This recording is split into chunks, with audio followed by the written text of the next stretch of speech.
Welcome to Uncomfortable Growth Uncut, where we celebrate those who defy fear, embrace growth, and live without regret.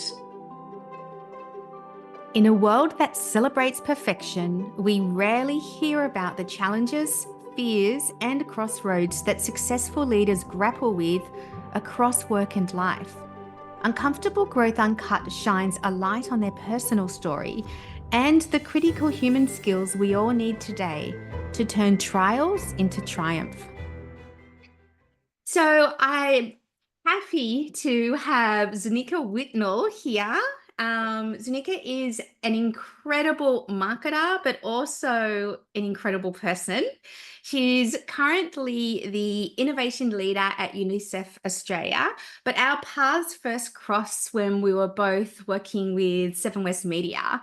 And she's just such an interesting person. I thought I have to have her on the Uncomfortable Growth podcast.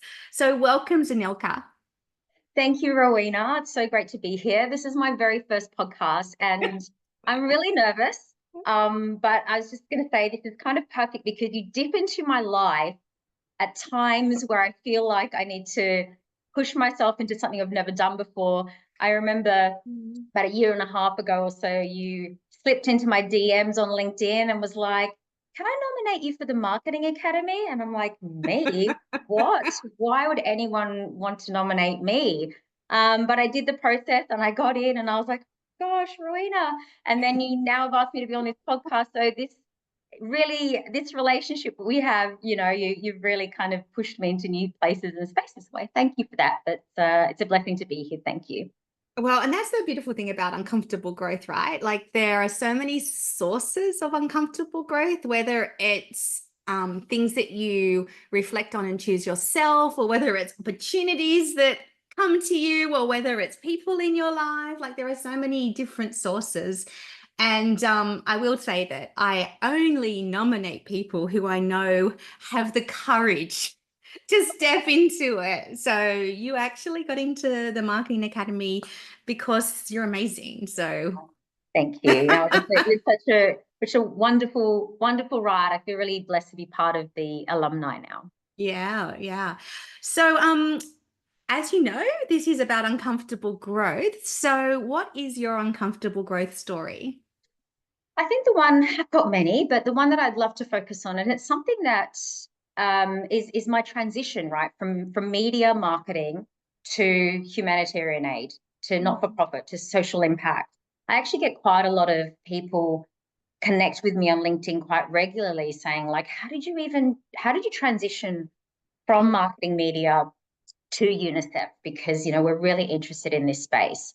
And I think for me, it was something that, like you mentioned, call it serendipity, call it the universe or whatever. Sometimes the flow of life pushes you in a direction and you're like, oh, I'm not sure about it, but I'm just going to try and follow my nose and see what happens. I was on my first parental leave with who's now 9, crazy.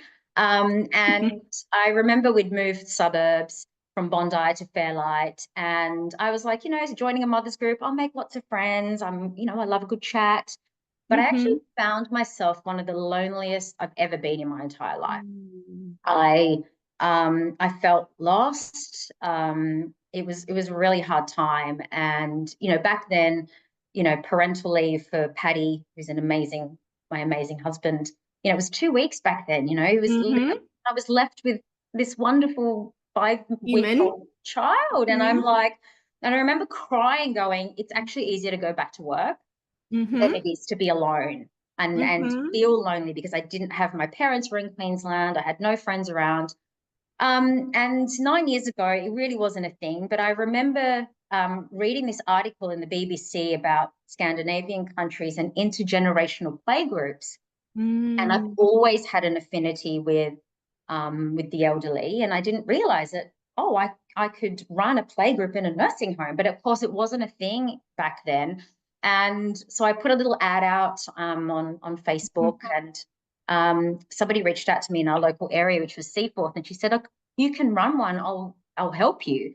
And so course, knowing nothing, I created a brand, Rugrats in Residence, and I got lots of donated toys. I did a donation drive, and then I started this play group, and it brought me so much joy. Like the first one, I think we had 30 people, Oh 31 wow, were like there. you went all out. You Well, I didn't realize how all out it would be, but it was really interesting because a lot of the residents that came to the play group, they were the ones that had dementia and Alzheimer's, so they couldn't leave the nursing home and go on the wonderful Mhm. trips by the sea. And but Mm, I just remember being, connecting with humans, connecting with mm, young people, and the smiles on both sides, not including myself as well, and mm. just giving back and just seeing the happiness and the joy. I have so many questions about this.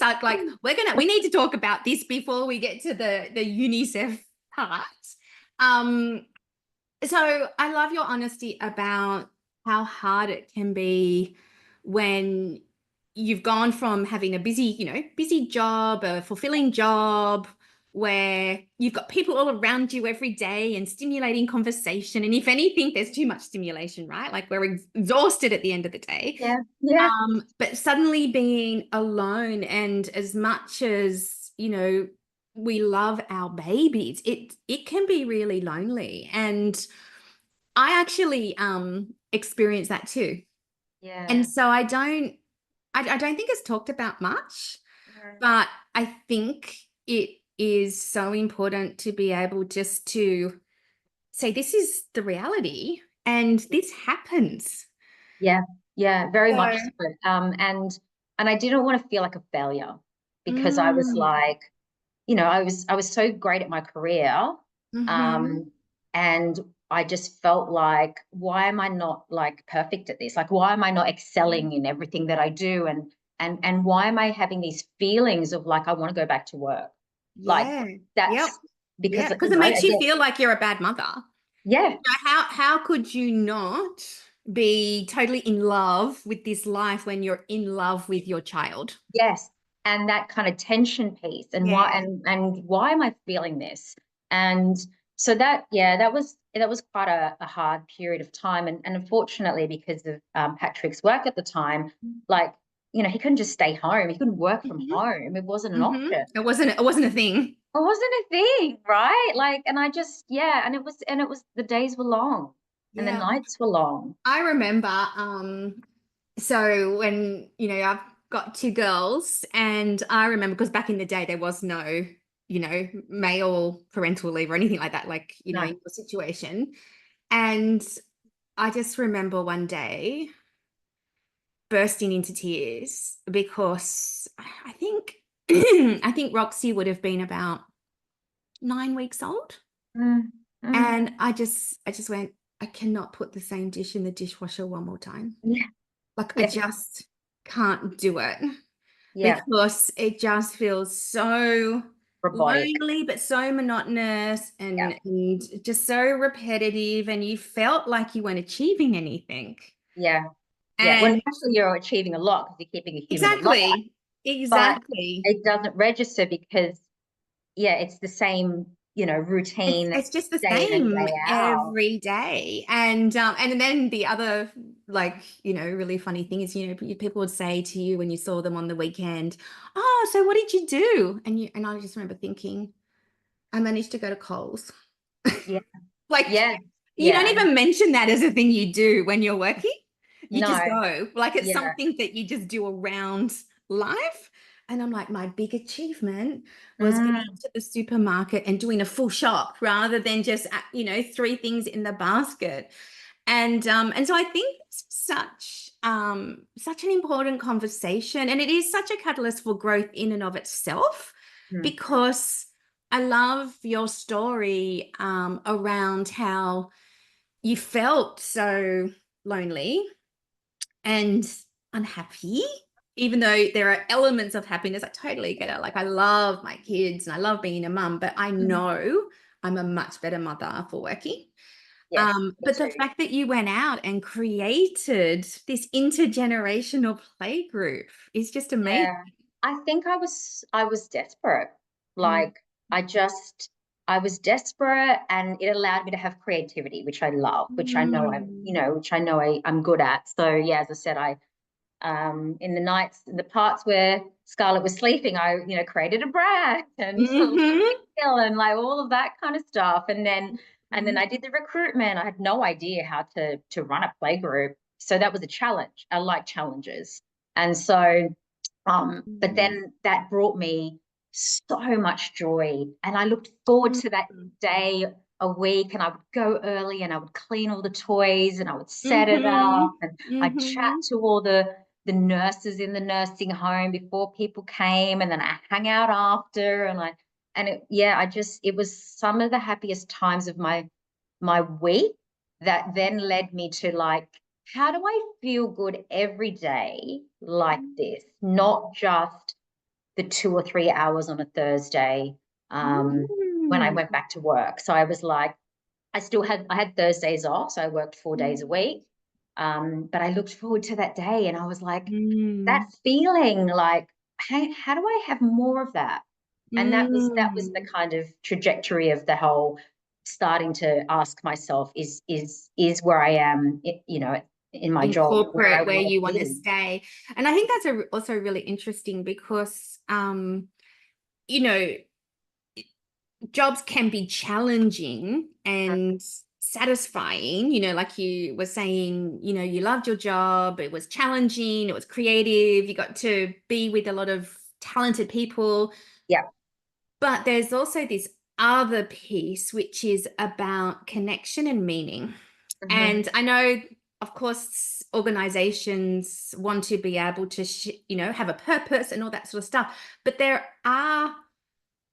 is a spectrum Yeah. of, types of work where you go, wow, I'm making an immediate Mm-hmm. and significant difference that I can see versus, I'm doing good work, but it's less of that joy that you Yeah. talked about. Yeah. And so that's another great insight just Mm. around how this uncomfortable growth moment of creating this intergenerational playgroup then led you to go, I've got this level of joy Yeah. around beyond work that I Yeah. haven't had before. Yeah. And then you're like, is that what they call finding your purpose? Like, this kind of soul searching for, as you say, Uh-huh. like, meaning, because you spend so much time of your day at work.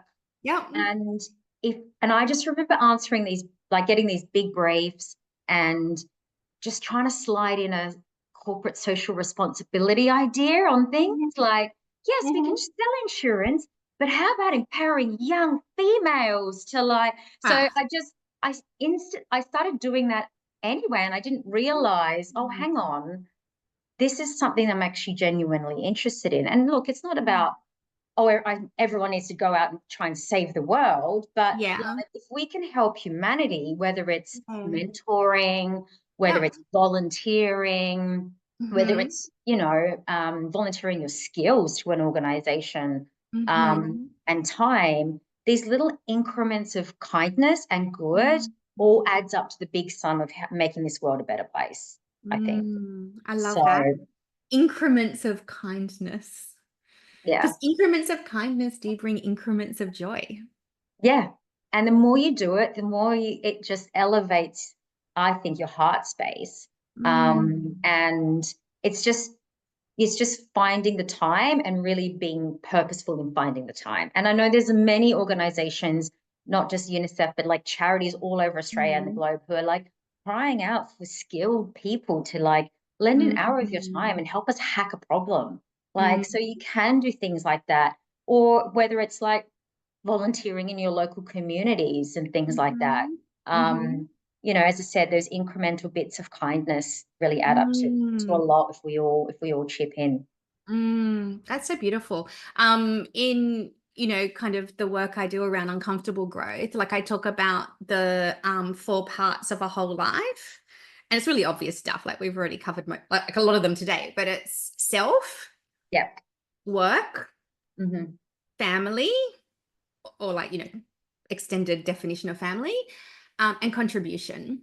Mm-hmm. And I think when we're able to combine multiple elements of those together, Mhm. if we can, it just is so satisfying, Mm. like combining work with contribution, Yeah, or combining self, like what you were talking about with, give your skills to a charity, yeah, or just whatever it is, but find a way to, I guess, like find a way to bring the best of you to all four of those parts, because they're all really important. And yeah, and finding also the time when you can yeah, combine them, it's kind of like you're folding time.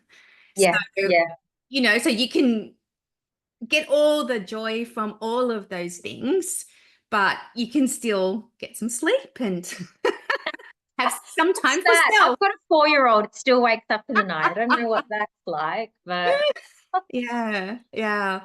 Oh, that's but just so beautiful. So like, yeah, let's keep going on the story. sure. So that led me to have, some hard conversations and started to really reflect on like, okay, what is this feeling and how do I harness it more? And of course, I was sitting at my desk one day and just daydreaming, and I was like, where do I want to work? I want to work for the UN. Like I know I'm a big brands, big scale kind of person, Mm-hmm. and I didn't realize how hard that would actually be. Of course, but I persevered, and I didn't get a couple of. I applied for a couple of jobs and never got a call back, and then there was a job that was representing Unicef for the Change for Good program, which is the one where you give foreign currency on Qantas planes. And my Mm-hmm. dad worked for Qantas for 30 years. And I'm like, oh my God, I used to give to this program. This is Mm-hmm. it. This is my moment. But I was very conscious that I never got a look in for like any of the applications that I put through. And it was actually somebody that I used to work with who used to be in media, Zena, um, Mary Waite. And I remember she transitioned to UNICEF, and I reached out to her on LinkedIn and I was like, oh my God, there's this job. And it was, I was head of corporate partnerships at Seven West Media, and it was basically a senior account manager. And I'm like, I don't care. Like, I don't care if I take a pay cut. I mean, we were blessed at the time, and I was privileged that I had a husband that, we had a dual income. Mm-hmm. Um, and she just gave me some great advice around, the transferable skill. She actually used a transition coach. She was like, didn't realize those existed, but of course they do.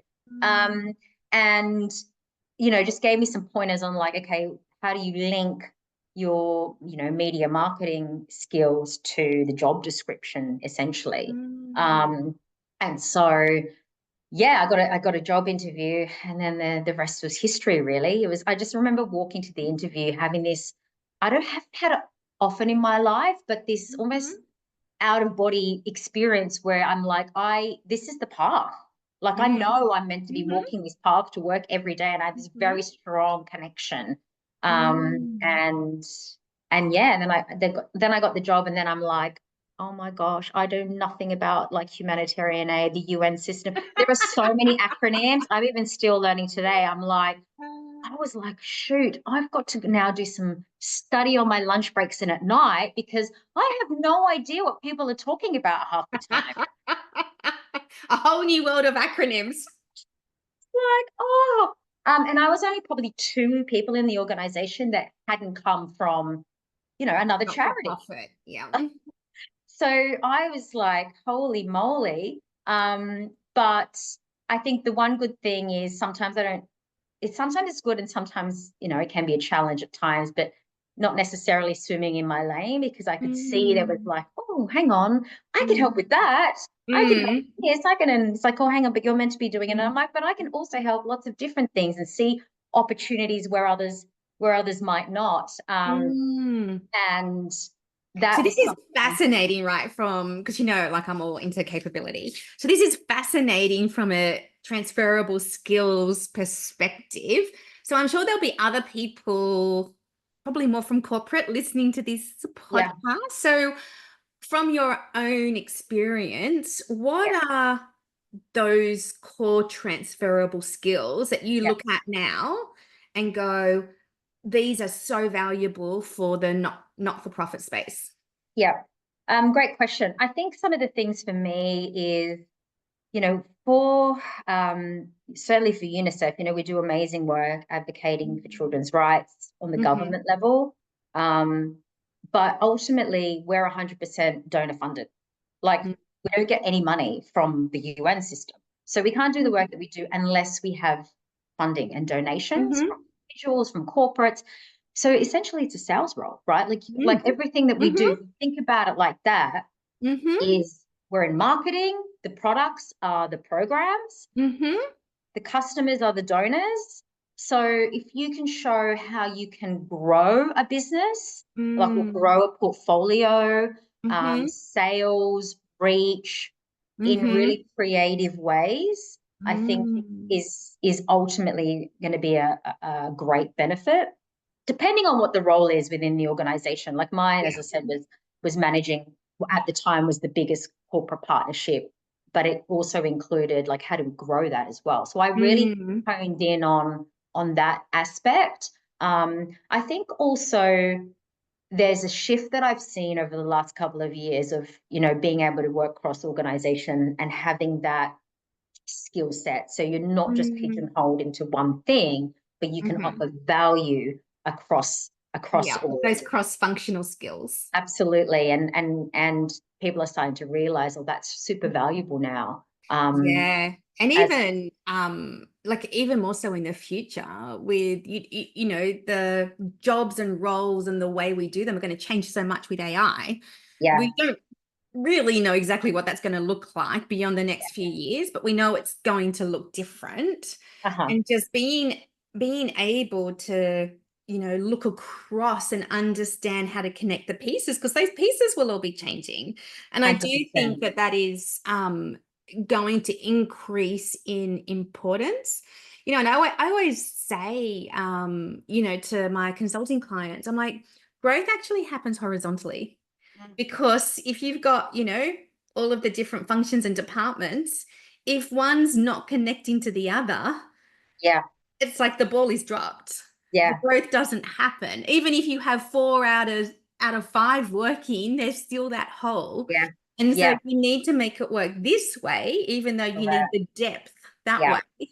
And I was super lucky, having worked at Seven West Media within the Red team, who was led by Jenny Mm-hmm. Posey at the time, to be able to work cross-function. Like, I always worked in, Yeah. big matrix organizations within integration roles. So I could see the bigger Yeah. picture and I could see all the interconnected parts, and lead, projects or streams of having to Mm-hmm. coordinate people across different sections of the organization. So the Mm. other thing I would say in terms of transferable skills is also showing your personal commitment to wanting to help the world to be a better place. So whether it's volunteering, or Mm-hmm. whether it's giving back somehow, like, how are you as an Mm. individual doing that because that's Yeah. your A heart big space? part of the organizational DNA. Yeah. They're there to do good. It's right. So so I always say when people come, and I'm always open to having mentorships or coffees, because there's a lot of people that want to Yeah. maybe make that transition. As I always say, like, what are you doing in your personal life right now that Yeah. that speaks to that? Like, yes, you want to make the jump, and I love that. The more people, the more skilled Uh-huh. marketers or corporate Uh-huh. people or wherever you come from in the social impact sector, the better, because we've got some pretty lofty human challenges to kind of Yeah. solve, but it's got to start with you, and Yeah. you've got to be able to demonstrate that. So have a think about those sort of things that you can be Mm. doing in your own sphere of influence. Mm. And I think that that's really important because it's not, there's no right or wrong. Like it's really about choice and it's Yeah. really about what works for you. But it's an important part of the DNA of not-for-profit, Yeah. Yeah. and similarly, I have a lot of people who reach out to me and say, oh, what's it like you left corporate, what's it like running your own business? Sounds wonderful. And I'm like, Yeah. yeah, it is, but here are the not so wonderful parts. Like there's pros and cons for everything. Yep. And it's really about what is the right fit for you Yeah. That's it. and just being mindful. So it's great to explore, but I love your advice around, like doing good contribution is the DNA of these organizations. So what are you doing about that? You Yeah, know, like are you a good fit in terms of yeah, where you are yeah, today?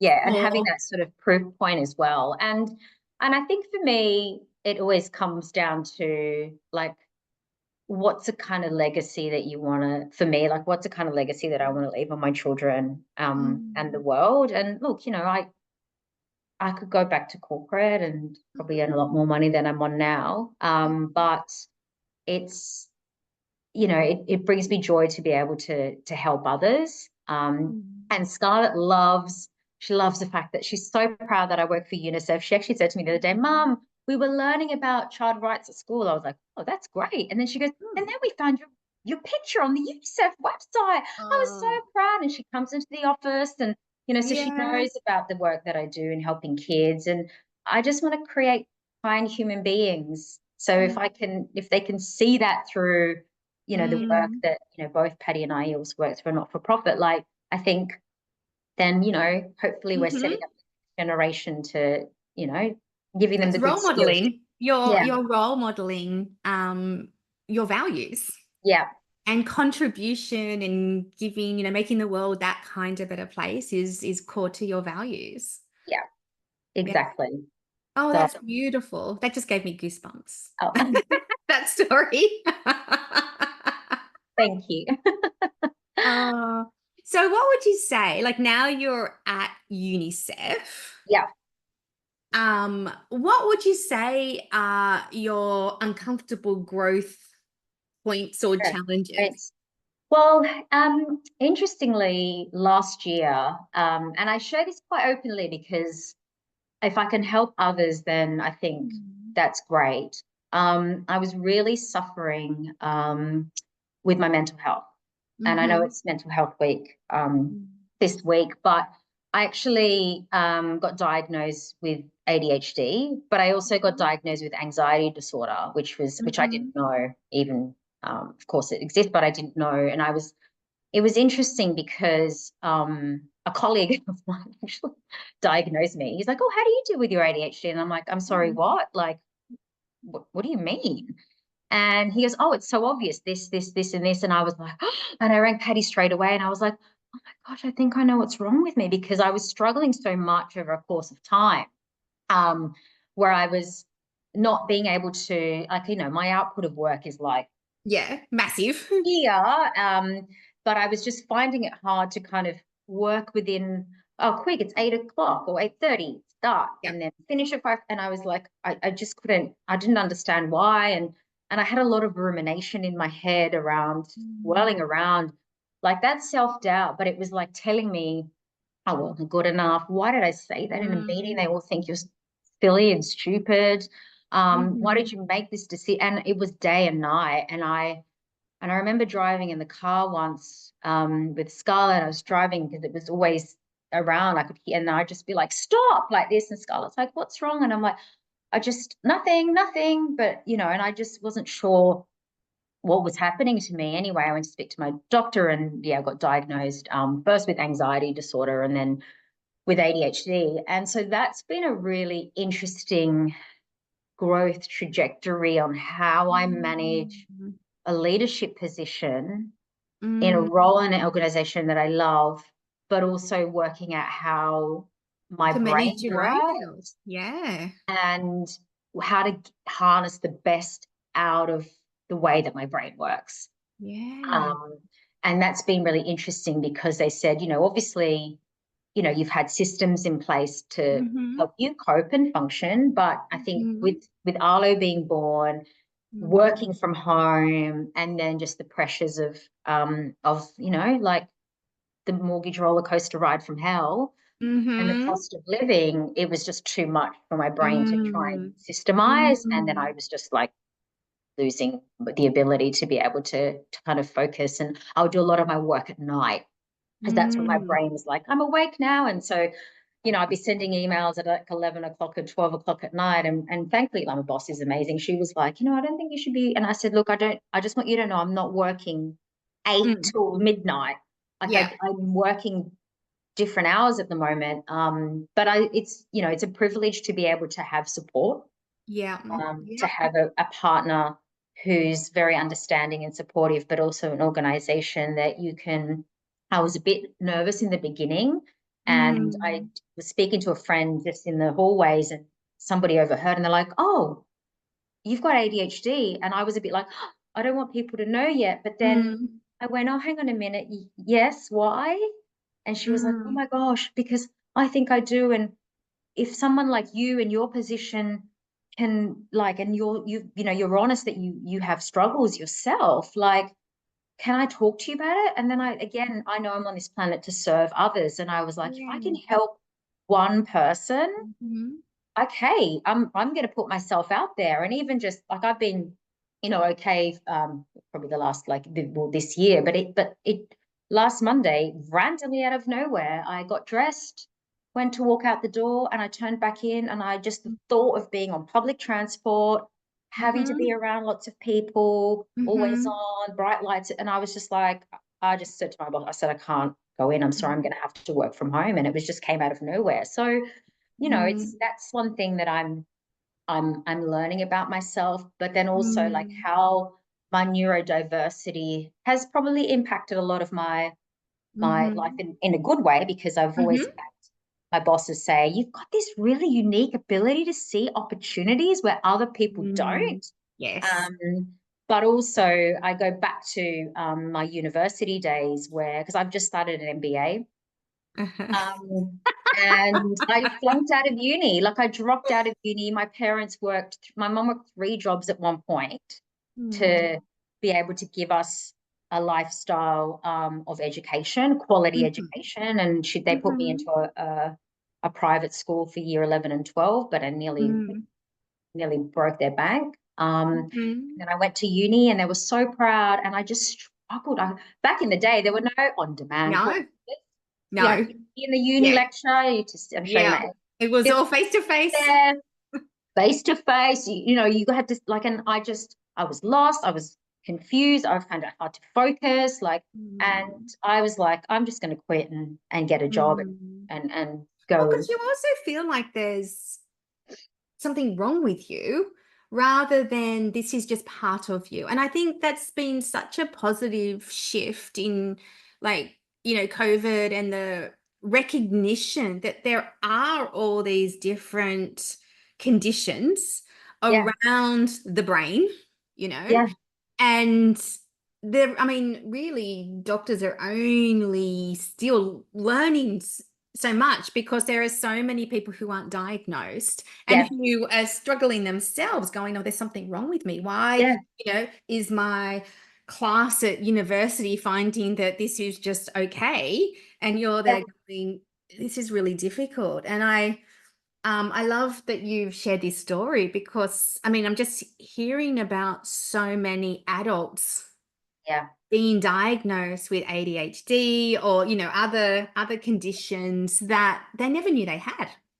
No, and it's only because, as I said, I had clearly systems in place to help me function. Mm. Because you know, I'm a high functioning person, Mhm. Mhm. but, and I was still highly functioning, but behind Mhm. the scenes, it was a mess. Like to It get was to hard. It was hard to deliver that uh, with what to you were continue to having be to on the manage. level of my expectations of myself. Yeah. I Yes. was like, what's happening here? And just trying to Yeah. find out. And it's really interesting because um, I also think there's so much opportunity for people with neurodiversity and businesses and organizations. Mm. And I'm part of the DEI Mm. committee. Like, and I'm lucky because our organization is so supportive Mm. of the needs, Mhm. and working towards, you know, how can everyone be better Mhm. at everything, right? And so just thinking about, okay, well, what could that mean for people with neurodiversity? What are the Mm. things that we need in order to be able to function as atypical? Um, Mm. and exploring that even for myself. And as I said, I flunked out of uni because I felt like a failure, and I've just started my Mm. MBA. And I chose the hardest subject, which I'm like, finance. I was like, be a financial analyst. Never want to be one, but super important. And I get it. But I thought if I can just, I was terrified. I was like going back to uni and feeling those feelings of failure and Mm-hmm. confusion. I don't really want to feel more like a failure than sometimes, I feel like, as I'm trying to pack in so much. But like, I just thought I'd give it a go. I'll choose the hardest one first. And gosh, Patty was like, I've never seen you study so hard. The only other time you saw me study so hard was when I interviewed for Unicef. But I was some really late nights, and I I Mm-hmm. passed, and I got a distinction. And I only share that because I'm like, the self-doubt of even going back to university, but also the structures have changed so much now that I can rewatch videos. Mm-hmm. I am allowed to have an extension, Mm-hmm. because, work, life, but Mm-hmm. also the concept. Sometimes I have to rewrite things a few times for me Mm-hmm. to understand, whereas atypical Mm-hmm. is something and be like, I've got it. Whereas it Mm-hmm. takes me sometimes a little bit longer to understand. And I just think, wow, imagine that in schools. If all the children with neurodiversity had that scaffolding Yes, and that opportunity, support. like, Rather than seeing it as, oh, they're just not as smart as the other kids and inflaming self-doubt, they're like, oh, no, this is just me. It's just something I need to manage, but it also comes with gifts. So yes, yes, I might need to, like you said, like go over the concept a few extra times or rewatch the videos. But then my brain also is amazing at seeing opportunities that someone without this wouldn't see. And yes, so rather than it being all focused on the negative because the benchmark like it's not fair, yeah, you're also then not appreciating the gifts that come with it because it's not as clear that, hold on, there's pros and there's, challenges. So, yes, it comes with yes. both. Everything comes with both. It does. And so that's got me like Mm. super curious into Mm. kind of like leading into that space around inclusion and Yes. diversity, and like what are the mechanisms, because I want, obviously working for a child rights organization, every child Mm. to have the same opportunities. And I feel like, wow, imagine I had that support when I was in uni way back when, and the systems were Mm-hmm. different, like what my Mm. life could have. I mean, I'm so thankful for the life that I have, but I just think, oh, I probably would have finished university back then instead Mm-hmm. of feeling like Mm-hmm. a complete failure, and that I was just like Mm. not being able to keep up with everybody, and that Yeah. doesn't. And even I can just imagine the guilt you felt because your parents had sacrificed so much. Mm. That would have been just so, It was so much crushing. to deal with. It was really crushing, and my parents are so beautiful. I mean, they'll never Yeah. share, make me feel guilty or shame or Mm-hmm. anything like that. But both of them being immigrants, Mm-hmm. from into this country, and valuing quality education, because Mm-hmm. they don't really have that opportunity in the places that they grew up in. It was hard, but then I was determined to make a Yeah. go of the corp. I was like, right, okay, so I've chosen to work. Yeah. I want to work in media and marketing. Go. Yeah. So yes, Yeah. I proved in other ways, but it was always in the back of my mind Mm-hmm. that that I that I failed Yes. in Yes. that, and and it's something that I, as an older, mature student Mm-hmm. now, have a different appreciation for, and just thankful that the support systems are there from the university. Mm. It's interesting because in the work that I'm doing, whether it's just uncomfortable growth for helping people to understand themselves, or whether it's corporate staff and capability, um, it's really clear to me that everything comes back to know yourself to grow yourself. Yes. And we all have a small self and a best self, right? Mm. And the thing that we forget is that what's in my small self and best self, like how they manifest, is different to everyone else. Like there may be you know, some similarities, but everyone has different experiences. Everyone has a different background. Everyone has different genetics. Everyone is different. Yeah. And when we start to explore the relationship between our small self and best self, that's when we can start to learn how to override some of those negatives, because that's a stronger wiring, as they know through neuroscience, it's a stronger wiring. Yeah. But it's accepting those elements of us Yeah. and then understanding, though, how to transition into Mm. your best self. Like, don't let it hold you back. And that's why I particularly love your story, because, like, you had a high trigger around self-doubt because of university. And it's now, it's because of your ADHD and your anxiety, and that brings gifts, but you are still able to overcome that. And like you Mm. said, like, put yourself out there and drive your career forward. And, and being able to understand it's not that I'm, not smart or useless or I'm a failure. It's because I am unique. Yeah. And Yeah. understanding your uniqueness and how it manifests means that you can proactively manage it and learn how to be your best self more often. And I just keep coming back to that because it underpins everything.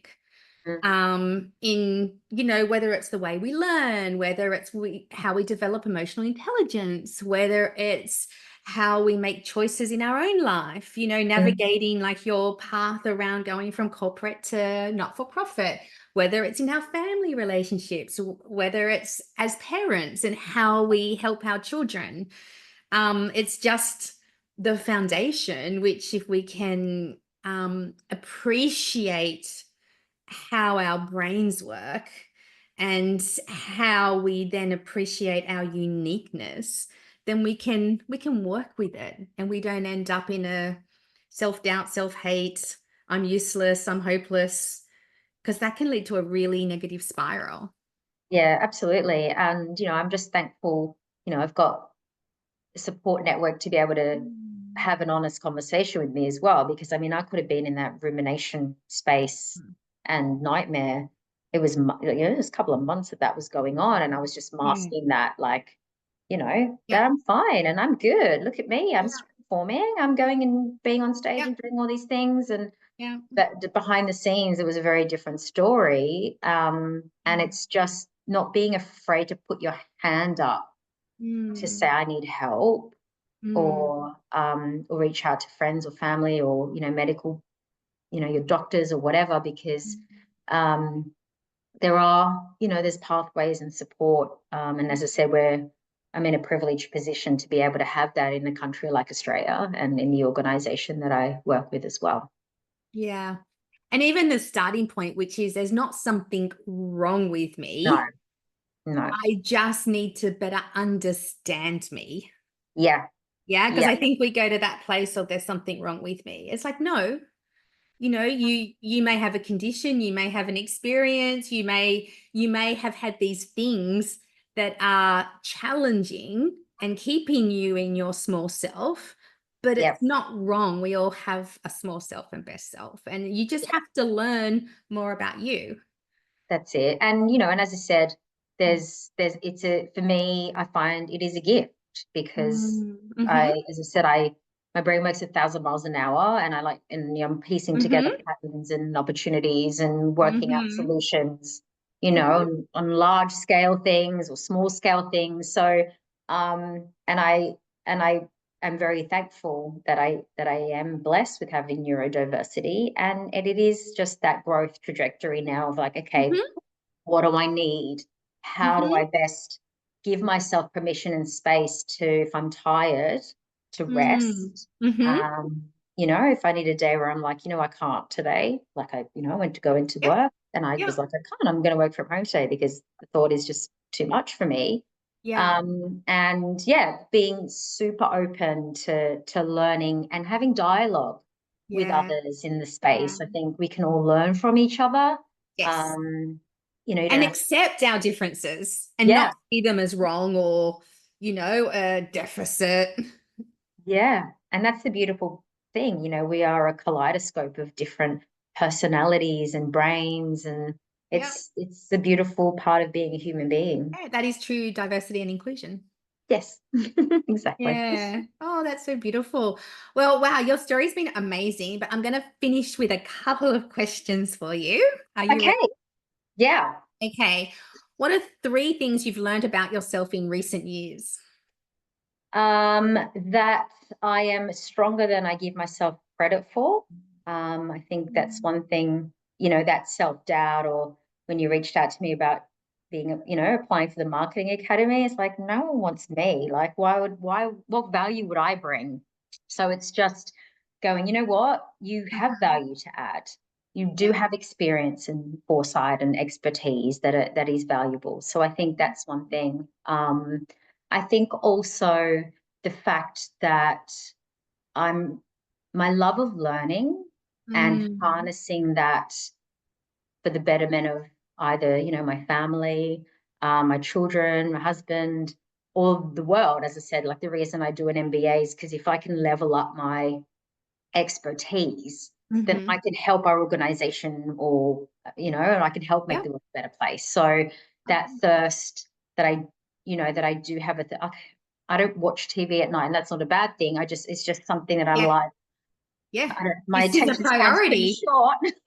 so, so I, you know, like that's something that really suits me. And I think for me, it's, you know, having the neurodiverse piece, and that being kind to myself and giving myself time and space to understand what it means and how best to continue to optimize the way that I work, Mm. within my family context, and then within my organization as well, Yeah. is something that, you know, is probably the third thing that's important. Oh, beautiful. Mm. Okay, so next question. What Mm. is important to you at the moment in your life? What is important to me is my family. Scarlett's 9 and Arlo is 4, and I'm having this sense that, like, everyone's growing up really quickly, and that, you know, Mhm, Scarlett's world around her friends now, and Arlo's coming out mhm. of that rule. Me's still a little bit baby. So I'm just trying to hold on to that and insulate that a little bit. You know, we Mhm. went camping over the weekend because I'm like, everything together. Like, I'm just trying Yeah. to soak those last moments of, like, Yeah. Yeah. before tweens and Yeah. Arlo goes to school. So I'm really focusing now on, like, taking those The joy moments of family. playing to connect. And I think it was Yeah. you, Rowena, that said something around the lines of, like, you didn't do Saturday sport or something because Yeah. Yeah. yeah, is that, yeah? Am I Yeah. right? Oh.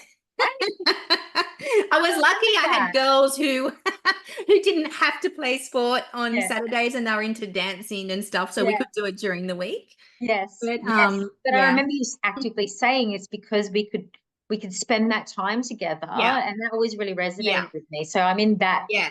phase right now where I'm like, soak Yeah. it all up, because Yeah. work Oh, will always be there. no, I know. And it does move so fast. Like my eldest Charlie is 18. What? She's 18. She voted in the recent local government election. Oh my gosh, I'm proud that you voted. That's amazing. Yeah, yeah. But it's just, like she's officially an adult. Oh wow. Gosh, is that how long we've known each other? Because I remember, yeah, Yeah. Charlie's quite small, and Yeah, yeah, yeah, it goes fast. So I there can you totally go. appreciate, and that's never something you'll regret. Like it's something that you'll always go, that was a good decision. So Yeah, mhm. yeah, it feels right. It does, and it is right. Like because your children are amazing. Yeah, You know, they're these unique, amazing little people you wanna get to know and enjoy. exactly right. Oh, okay, last questions. Ooh.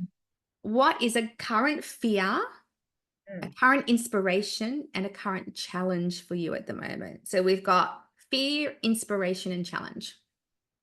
One of the things that I'm most interested in, I guess it could be a challenge. I could be all three, bucketed into one. Mhm. As part of my DEI kind of hat and stream of work, I'm really interested in this kind of diversity in leadership. Just understanding, and I only learned this word recently from a person that I really hold in very high regard, around intersectionality. So, this kind of idea of social identities overlapping, whether it's like gender or race or Mm-hmm. class, and how they can create a really unique discrimination experience, right? Like, and I just think that's something really interesting. And I think, Deloitte did a report recently around race and culture.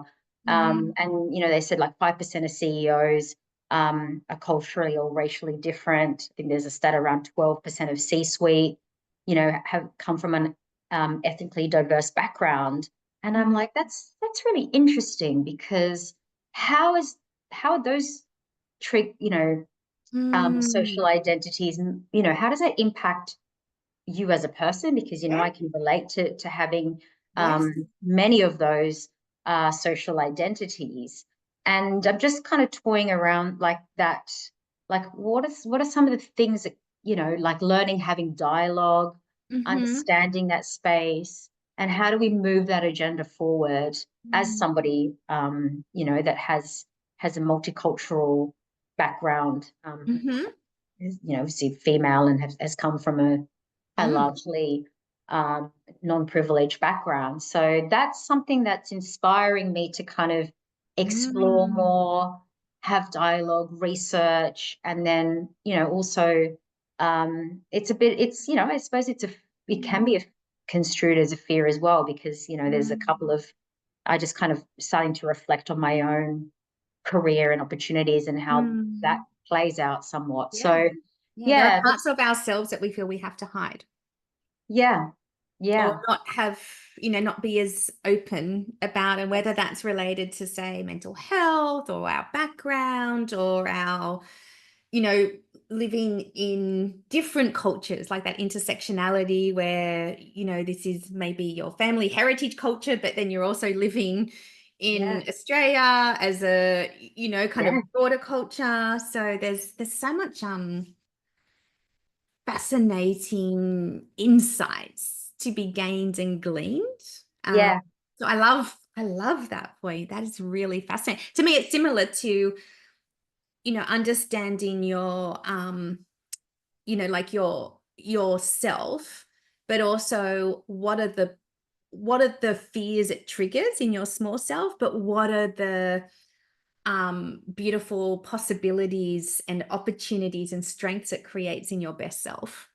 yeah, yeah. And I think for me, I'm generally, I don't say glass half full. I'm like a 3/4, 2/3 full kind of like optimist generally in life. Like, if you meet me, I'm always like, yes, we Yeah. can do this, and we can find the way and the solutions. But Yeah. you're right, the small self is always can be a little bit like this. But I think that it opens up, as I said, some good dialogue to be able to Mm. understand where the opportunity spaces are, and how we can all work together, to kind of Mm. lift, other people, minority groups, Yeah. so that we're having opportunities for all. I think. Yeah. Yeah. Oh, beautiful. Well, thank you so much for coming on the Uncomfortable Growth podcast. We covered so much stuff. Oh my gosh, so much stuff. It's So been a much while since stuff. we've spoken and connected. So I feel I like know. we've done 10 years in literally 40 minutes. I know. I know. So thank you so much for coming on Uncomfortable Growth, Zunilka. Oh, it's my pleasure. I feel very blessed. And I hope that there's some things in there that people can take away. And please reach out to me on LinkedIn if you ever want to connect over a warm beverage. And my door's always open as well. Oh, thank you so much. Bye. If you are inspired but thinking, I can't do that, then you are so wrong. Anyone can learn the art of uncomfortable growth with the help of my flagship program, Uncomfortable Growth, Own Your Reinvention. In this, you will learn to navigate your own internal contradictions to finally unlock the courage and commitment to live a deeply meaningful life by design and on your terms. Uncomfortable growth is about the struggle and joy in discovering who you are, what you truly want, and how to make it happen. If this is something you are ready for, then find out more at www.rowenamillward.com. What have you got to lose, or more importantly, gain?